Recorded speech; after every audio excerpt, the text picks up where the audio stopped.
Domingo, 3 de julho. Verso para memorizar.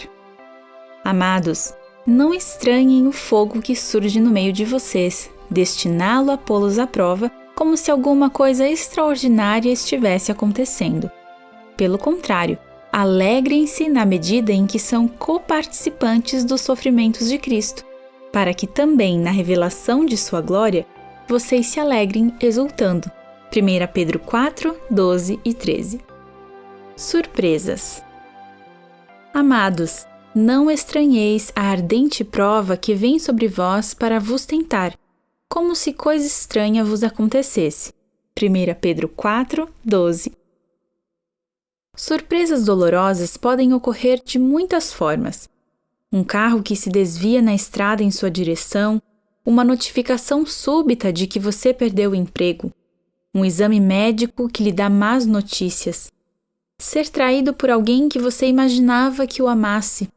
Por mais lamentável que seja a dor, é pior ainda quando acontece de surpresa.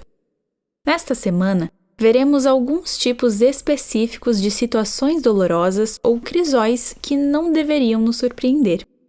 Em 1 Pedro 4, 12, a palavra grega para estranheis significa ser alheio ou estrangeiro.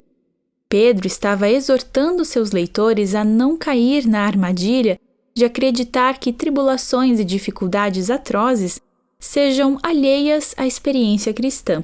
Em vez disso, deveriam ser consideradas normais, elas podem e devem ser esperadas. A palavra usada para ardente prova ou dura prova de aflição vem de outra palavra grega e significa queimadura. Em outros lugares é traduzida por fogo. Essa experiência de sofrer pela fé pode, portanto, ser considerada um processo de fundição, o processo do crisol. Ouça 1 Pedro 4, 12 a 19. Amados, não estranhem o fogo que surge no meio de vocês, destinado a pô-los à prova, como se alguma coisa extraordinária estivesse acontecendo.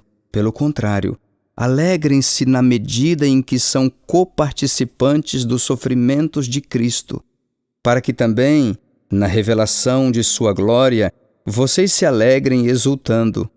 Se são insultados por causa do nome de Cristo, vocês são bem-aventurados, porque o Espírito da glória, que é o Espírito de Deus, repousa sobre vocês. Que nenhum de vocês sofra como assassino, ou ladrão, ou malfeitor, ou como quem se mete na vida dos outros. Mas, se sofrer como cristão, não se envergonhe. Pelo contrário, glorifique a Deus por causa disso. Porque chegou o tempo de começar o juízo pela casa de Deus. E, se começa por nós, qual será o fim daqueles que não obedecem ao Evangelho de Deus? E se é com dificuldade que o justo é salvo, que será do ímpio e do pecador? Por isso também os que sofrem segundo a vontade de Deus entreguem a sua alma ao fiel Criador na prática do bem. Pergunta 1. Qual é a mensagem do apóstolo? Muitos são surpreendidos pelo sofrimento porque têm uma visão muito simplificada da vida cristã. Há dois lados, Deus, que é bom, e Satanás, que é mau. Com frequência, colocamos automaticamente tudo que é bom na caixa de Deus e tudo que é ruim na caixa de Satanás. Mas a vida não é tão simples. Não podemos usar nossos sentimentos para decidir o que está numa caixa e o que está na outra. Caminhar com Deus pode ser desafiador e difícil, e seguir Satanás pode parecer vantajoso. Jó, que era justo, mas sofreu, ilustra isso com uma pergunta: como é que os ímpios continuam vivos, envelhecem e ainda se tornam mais poderosos? Pedro estava se referindo a provas que acontecem porque seguimos a Cristo. Mas existem outros motivos para as dificuldades. Como 1 Pedro 4, 12 a 19, pode nos ajudar a explicar a um amigo por que ele não deve se surpreender com as provações da vida.